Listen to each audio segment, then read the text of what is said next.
The sun was setting over Los Angeles International Airport as passengers lined up for a non-stop flight to New York. Among them was Steven Seagal, a man whose calm presence always drew quiet attention. Dressed simply in black jeans, a fitted hoodie, and dark shades, he looked like any other traveler, except he wasn't. Few knew that the man standing in line was a billionaire investor, a philanthropist, and one of the few who had earned both power and humility in equal measure. As the flight attendants began scanning boarding passes, Steven waited patiently, earbuds in, nodding softly to a blues track. He never used his wealth or fame to demand attention. To him, respect wasn't taken. It was given. When he finally stepped into the first-class cabin, he smiled slightly at the window seat labeled 1A, his reserved spot. But his calm expression shifted when he noticed something strange. Someone was already sitting there. A middle-aged white man, dressed in an expensive blazer and gold watch, was comfortably reclined, sipping champagne. Steven paused politely. "Excuse me, sir," he said evenly. "I believe that's my seat." The man glanced at him from behind his sunglasses, then smirked. "I think you're mistaken," he said, leaning back. "This is 1A. Maybe you should check your ticket again." Steven remained composed. He held up his boarding pass and the words Seat 1A printed clearly.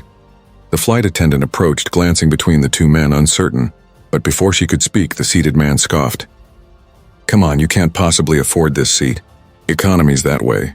He gestured dismissively toward the back of the plane. Gasps rippled through the nearby passengers. The flight attendant's face turned pale, realizing what had just been said. Steven's jaw tightened slightly, not in anger but in quiet disbelief. He had dealt with prejudice before, but never this boldly, this publicly. Still, his voice stayed calm. "Sir, there's been a misunderstanding. Let's not make this uncomfortable for anyone."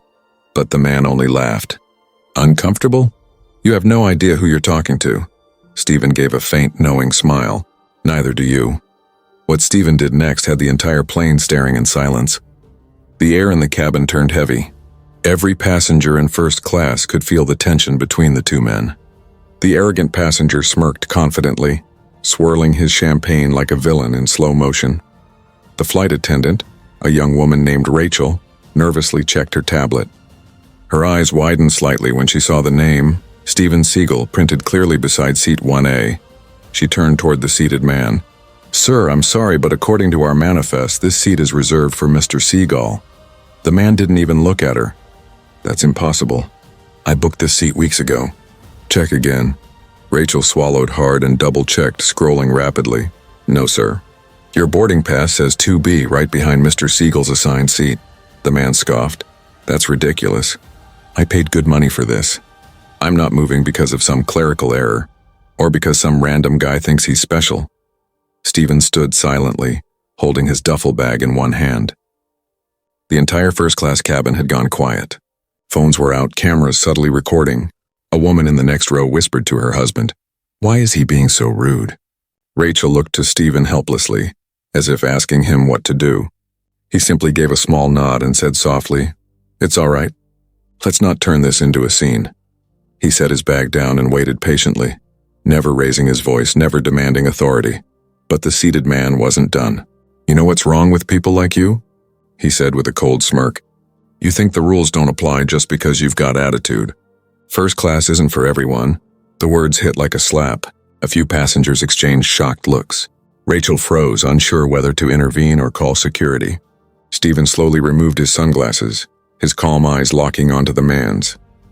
"There's no need to talk down to anyone," Steven said evenly. "We all paid to be here. Let's treat each other with respect." The man chuckled mockingly. "Respect? You don't earn that just by showing up, buddy." Rachel's voice trembled slightly as she stepped in. "Sir, I'll have to ask you to please move to your assigned seat before we can depart." But the man waved her off. "I'm not moving. You people always make mistakes with seating. This is mine now." The cabin fell into stunned silence. The audacity was unreal. Meanwhile, Steven stayed motionless, a statue of patience. His restraint only amplified the tension, like the calm before a storm.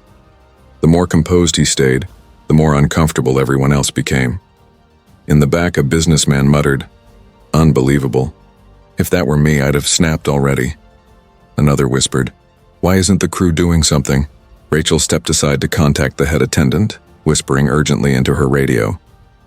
Steven simply exhaled and took a seat across the aisle, refusing to escalate the situation. The arrogant passenger grinned smugly, thinking he had won. "Smart move," he said under his breath. "You're lucky I'm in a good mood." But Steven didn't even look at him. His calm was unnerving. He knew better than anyone. Silence is louder than shouting. Minutes ticked by. Passengers shifted in their seats, eyes darting between the stubborn man and Steven. The plane's engines began to hum in preparation for departure, but something felt wrong. Rachel hadn't returned yet. Steven closed his eyes as if meditating. To him, this wasn't about ego, and it was about principle. He had faced worse than arrogance. Still, part of him couldn't ignore the subtle pain in the eyes of those watching, especially the young passengers who were witnessing a blatant act of disrespect. In his mind, Steven thought, every child here is learning from this moment. Let them see dignity, not anger. Finally, the head flight attendant arrived with Rachel beside her. She leaned down toward the man in 1A. "Sir, I'm afraid you'll need to move immediately. Your ticket is for 2B. If you refuse, we'll have to involve the captain." The man leaned back, completely unfazed. "Do whatever you have to. I'm not moving."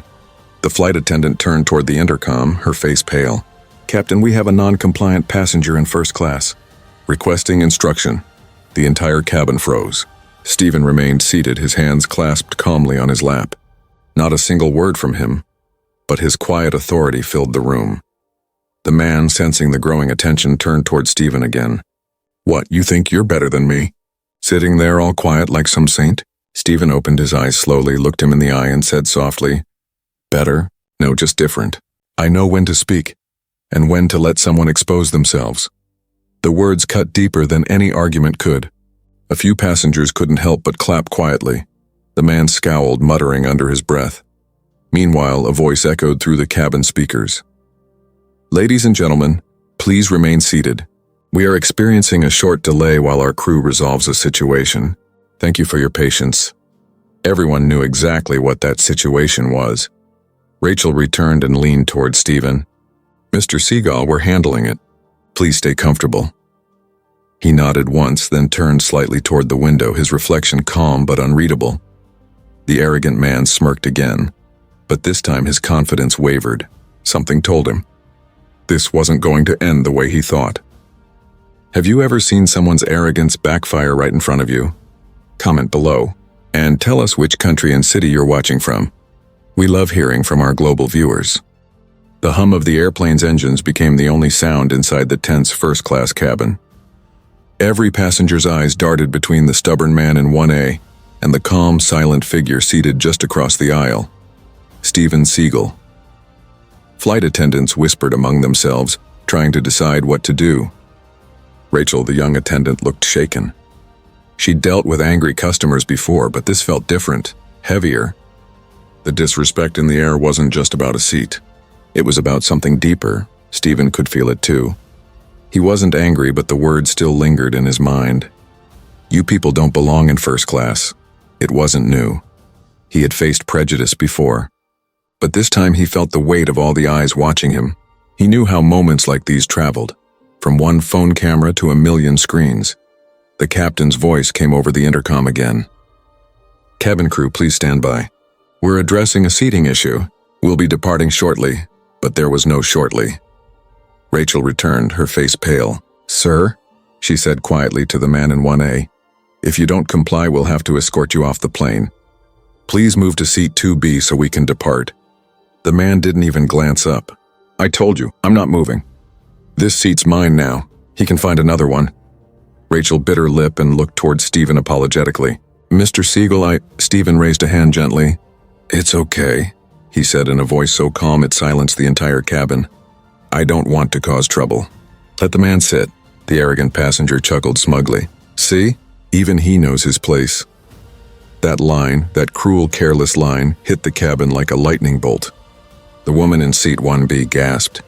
A man across the aisle shook his head in disbelief. Steven's eyes lifted slowly toward the man, his calm demeanor unwavering, though a faint shadow passed across his expression. My place, he repeated softly as if tasting the words. Then after a pause, he said, respect doesn't come from where you sit. It comes from how you treat people. The words were simple, but they landed hard. The cabin grew deathly quiet again. Rachel blinked back tears of frustration. She was grateful he'd spoken up.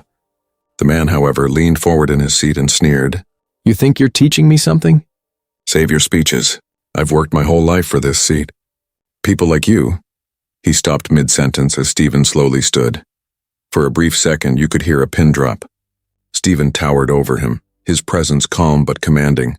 Not aggressive, not loud, just powerful. I've worked my whole life too, Steven said evenly. But I learned something long ago.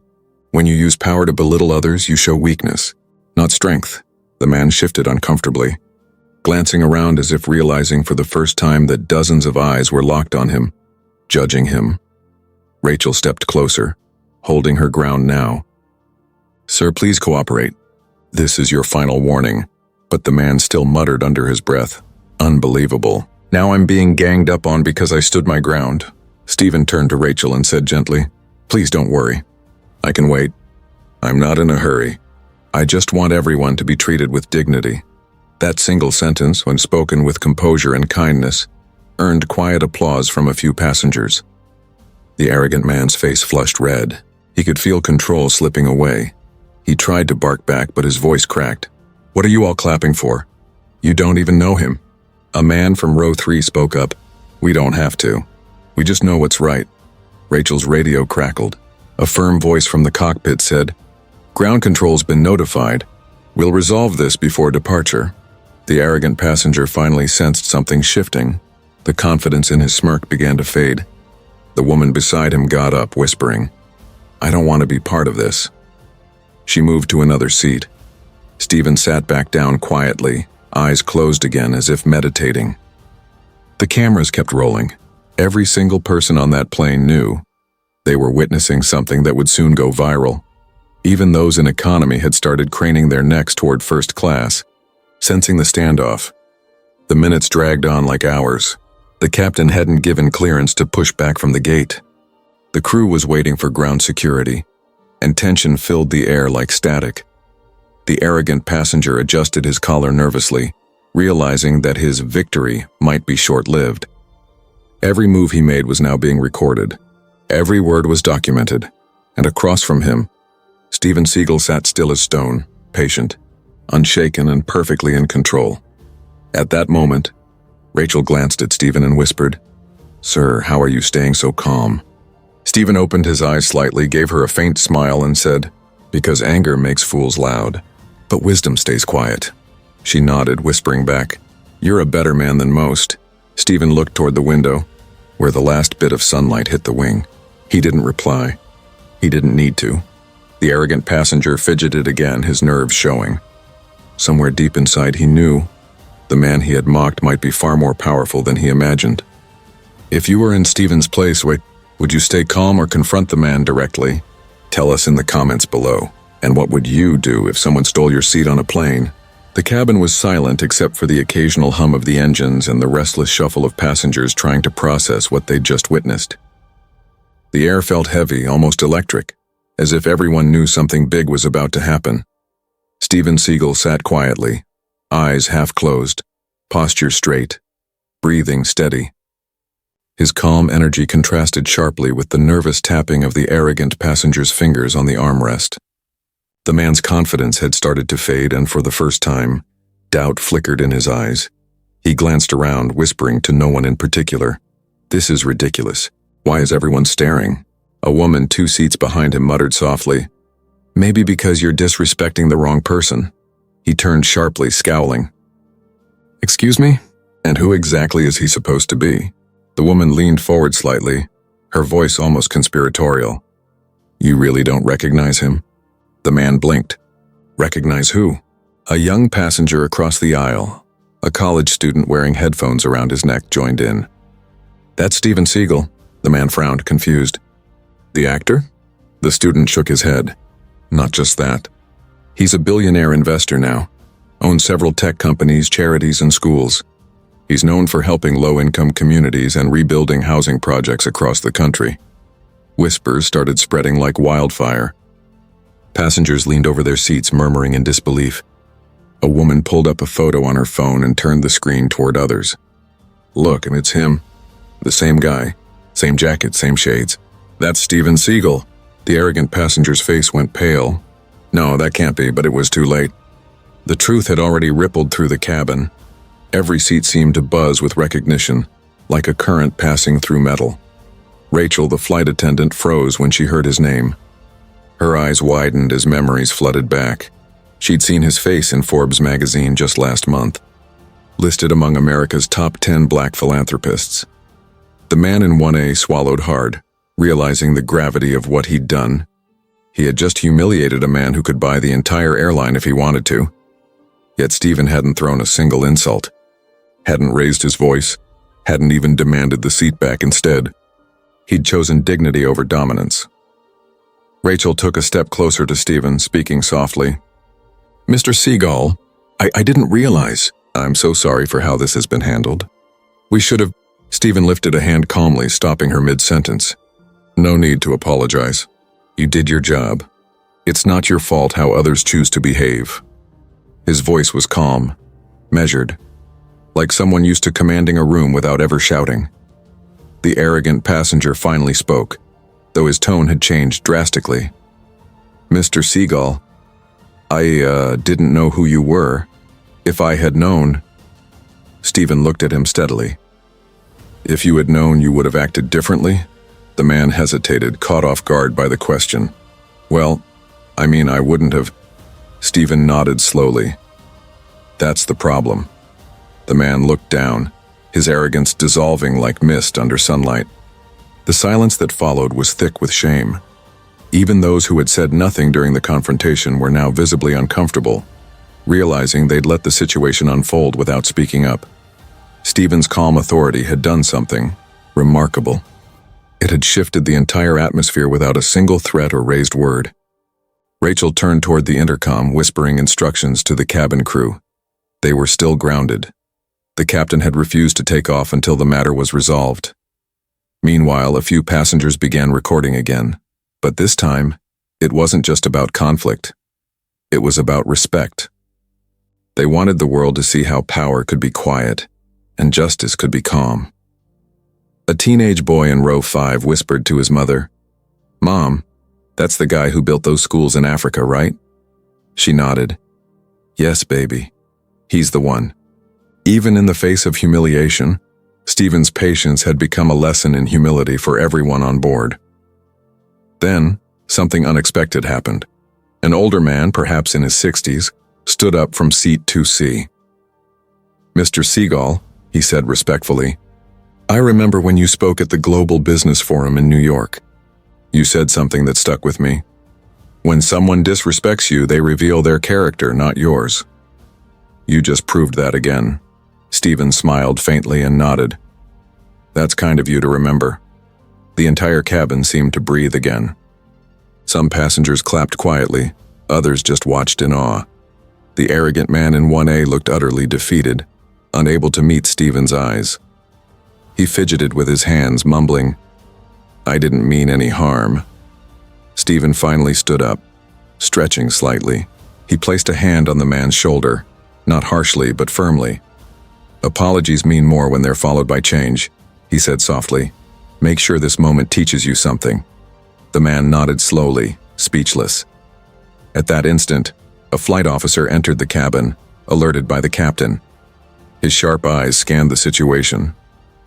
Is everything under control here? Steven nodded politely.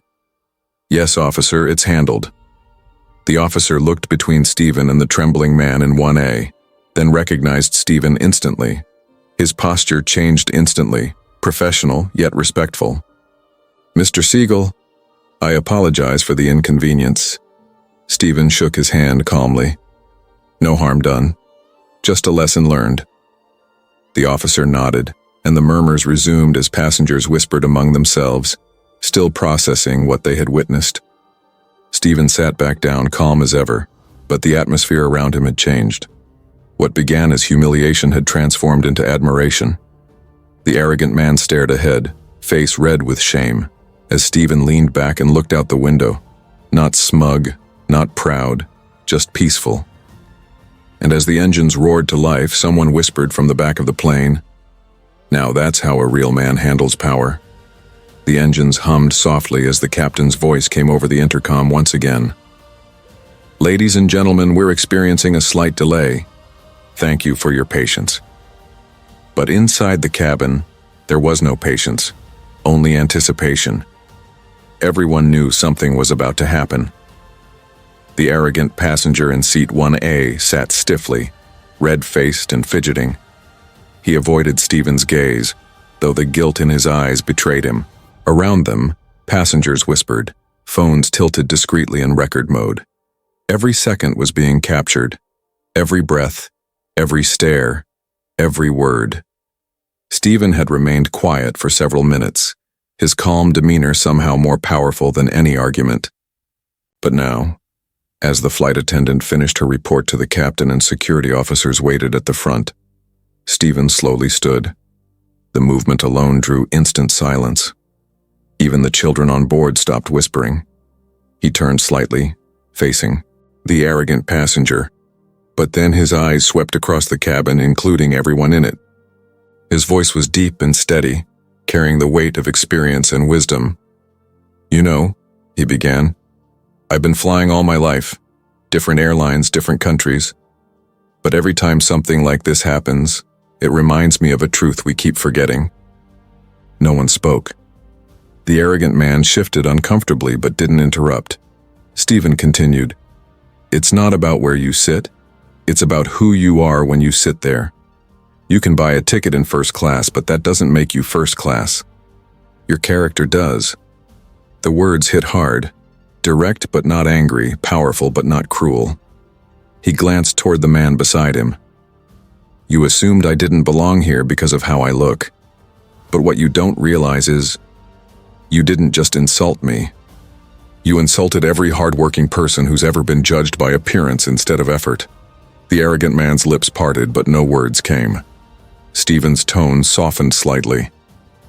"I didn't build my life by putting others down. I built it by lifting others up. That's what real power looks like." A murmur of agreement swept through the cabin. People began nodding.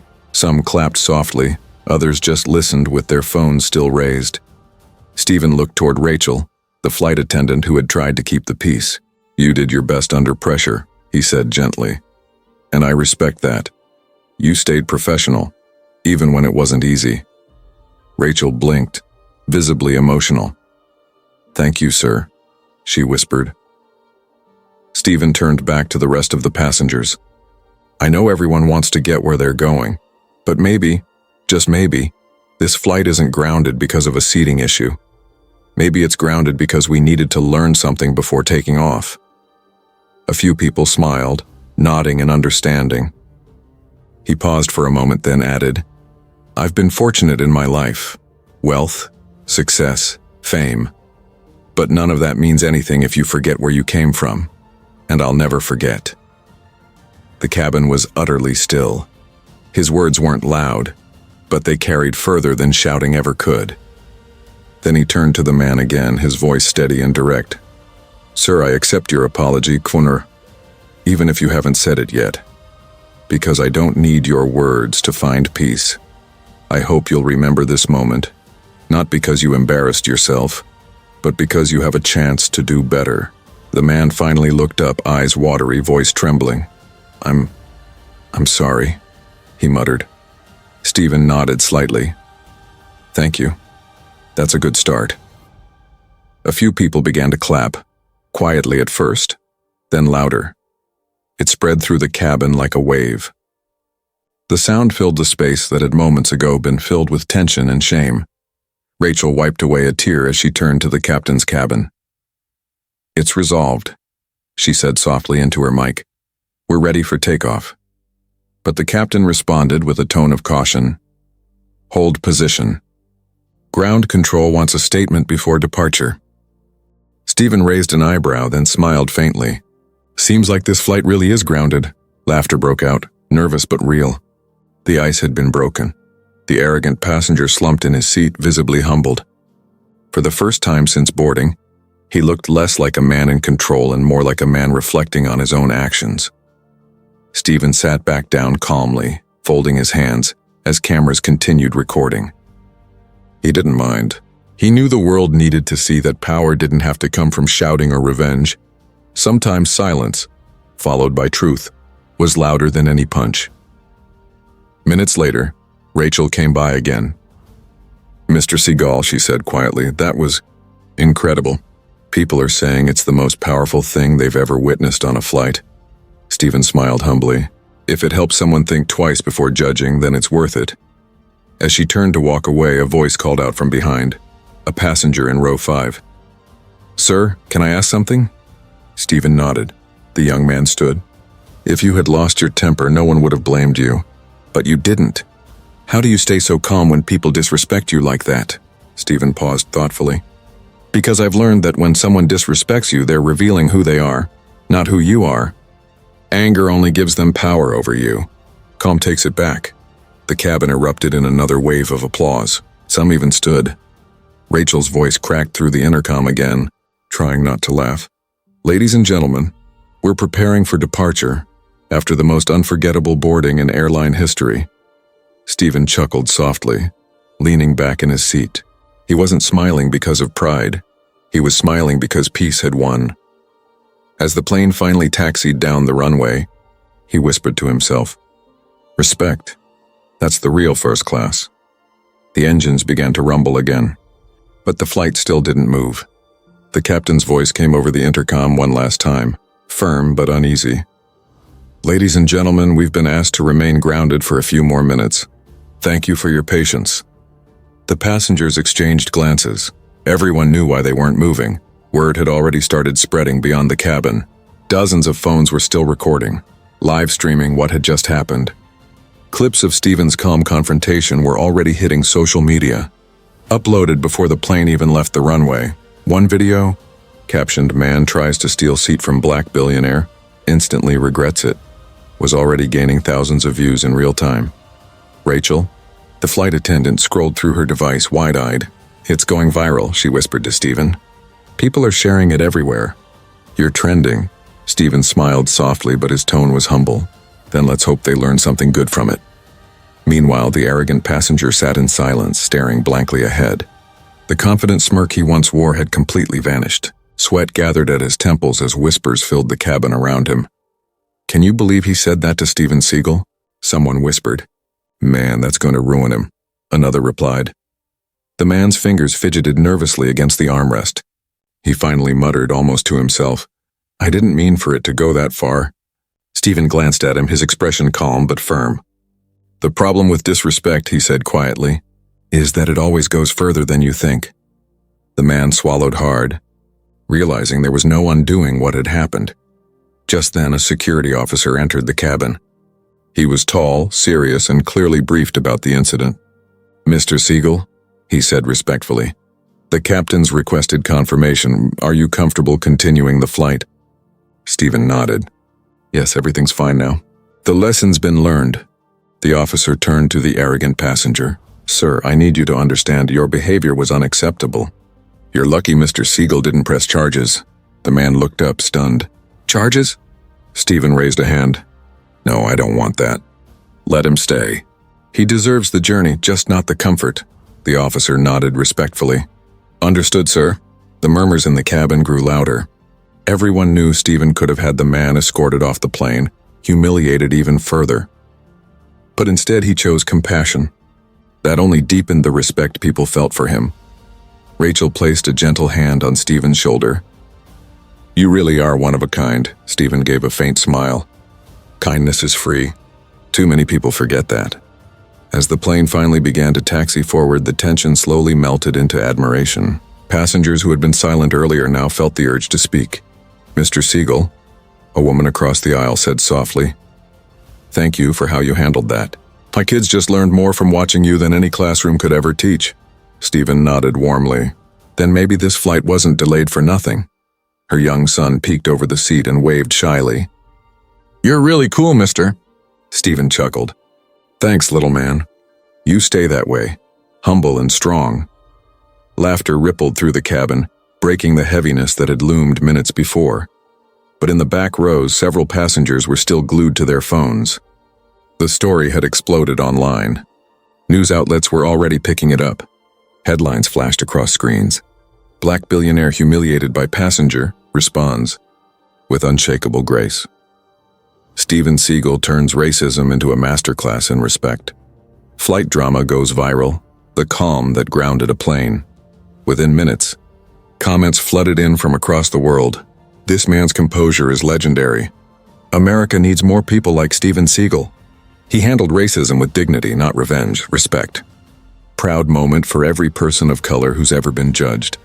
The world was watching in real time.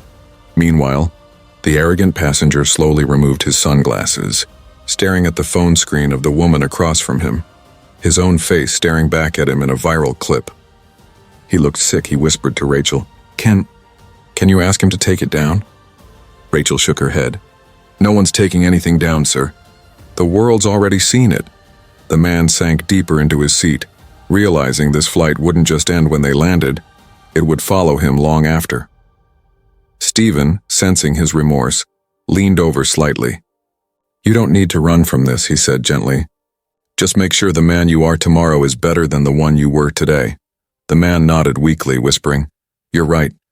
I was wrong. I'm sorry." Steven nodded once. "Then we're good." Silence followed, but this time it was peaceful. No more tension, no more hostility, just quiet respect. As the plane lifted off the runway, the cabin lights dimmed and the world below faded into a sea of clouds. Rachel made her final rounds, smiling at passengers, her voice steady but warm. "Ladies and gentlemen," she said over the intercom, "we are now airborne. Thank you for your patience and for reminding us that respect costs nothing, but it means everything." The cabin erupted in soft applause. Steven looked out the window, the city lights shrinking below. His reflection stared back, calm, grounded, and unbothered. He whispered to himself, "Peace always wins in the end." At that moment, his phone buzzed. A message from his PR manager lit up the screen. "You're trending in 42 countries. Everyone's calling you the man who grounded hate." Steven smiled faintly, locked his phone, and leaned back. "Let them talk," he murmured. "Maybe they'll finally start listening too." If this story was you, would you have stayed calm like Steven or called security right away? Comment below what city and country you're watching from, and type respect if you believe calm is stronger than anger. By the time the plane touched down at JFK Airport, the story had already traveled farther than the aircraft itself. The moment the wheels hit the runway, every phone on board buzzed. Notifications, messages, headlines.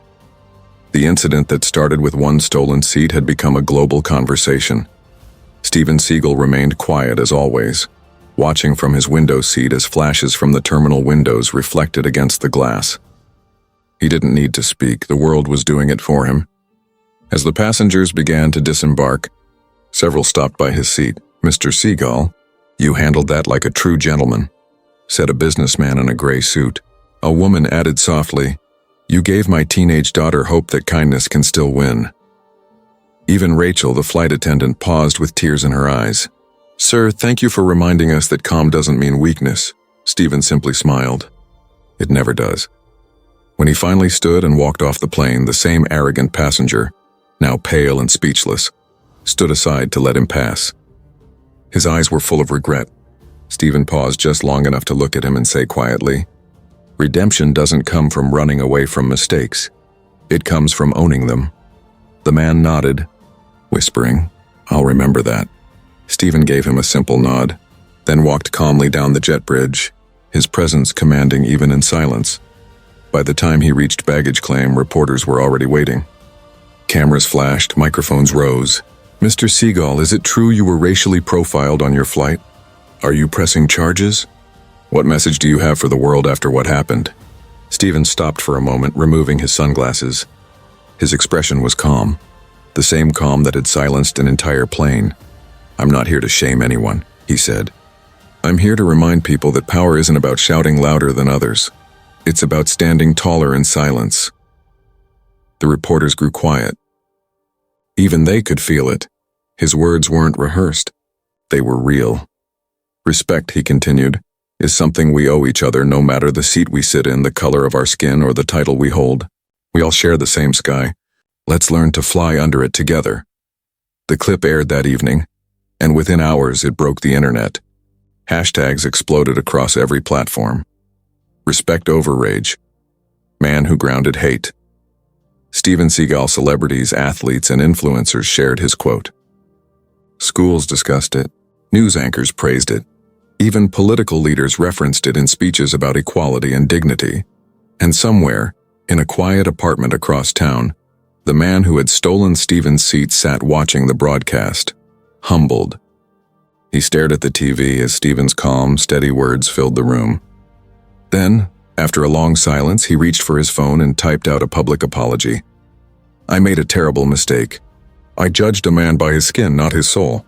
Mr. Seagal showed me grace I didn't deserve. I'll spend the rest of my life living up to that lesson. That post alone was shared over 2 million times. The comments weren't hateful. They were forgiving. People saw redemption, not just punishment. As days passed, airlines began revising their crew training policies, emphasizing empathy, equality, and passenger dignity. The story wasn't just a viral moment. It became a movement. A month later, Steven was invited to speak at a global leadership summit. His talk was simple yet unforgettable. The plane didn't get grounded because of hate, he said. It got grounded because the world needed to remember how to rise again, not with anger, but with understanding. The crowd rose in a standing ovation. When he stepped off stage, his assistant handed him a tablet. Sir, she said, smiling, that flight video just crossed 200 million views. Steven chuckled softly. Good, he said. Now let's hope 200 million hearts learned something. 2. He walked out of the hall, sunglasses on, hands in pockets, the same calm, composed energy he had that day on the plane. Outside, reporters shouted his name. Flashes went off, but he didn't stop. He just smiled and said quietly, Respect, that's the only seat worth fighting for. If you believe no one should be judged by appearance, type respect in the comments. Tell us which city and country you're watching from. And don't forget to subscribe for more inspiring true stories like this one, where calm wins over chaos and dignity defeats hate.